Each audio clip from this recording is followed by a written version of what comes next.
Sisolak. Young man with the Ryan White thing, I want to know if people are losing their benefits because they want to speak out. I mean, that's appalling, and I don't know who I asked to even look into this.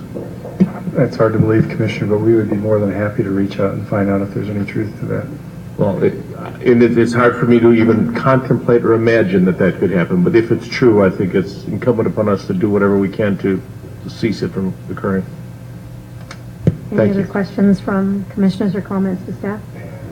Commissioner Yes, Giuliani. thank you. Along those lines, we just approved item 50 today, which did give a grant for the food bank for AFAN. I just spent 4 hours on Sunday with the team that was raising money. It's an absolutely worthwhile cause, but we do need to go into depth on that part of it. I would, for notice purposes, ask that we do reconsider item 68 so we can review who all we appointed. But could we get from staff the actual...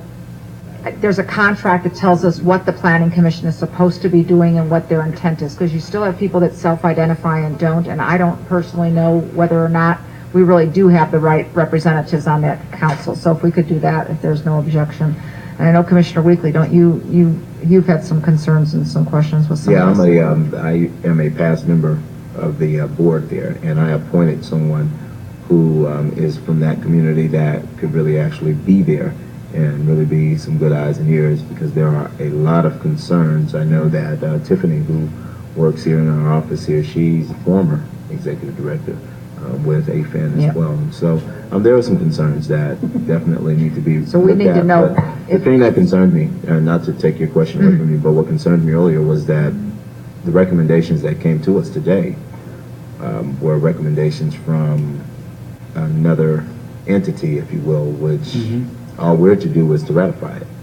We don't get the backup information and select like we did the CAC today. For the DFS, yeah, that's somewhat bothersome. I went back and reread, and I had circled actually, so shame on me for not pulling that off the item, because I did have a question about that, because you don't want people that are recipients also then doing a grantee. It just, I don't care what the department is or the area is, it just... If I'm not mistaken, I think that's a function of the bylaws, but that's certainly something that we can go back and look at. And maybe have a copy. I'd love to see a copy, because the bylaws may need to be updated then if that's the case, similar to what we've done with UMC and a couple of those areas. If there's nothing else, we'll be in recess till tomorrow morning at 9 o'clock.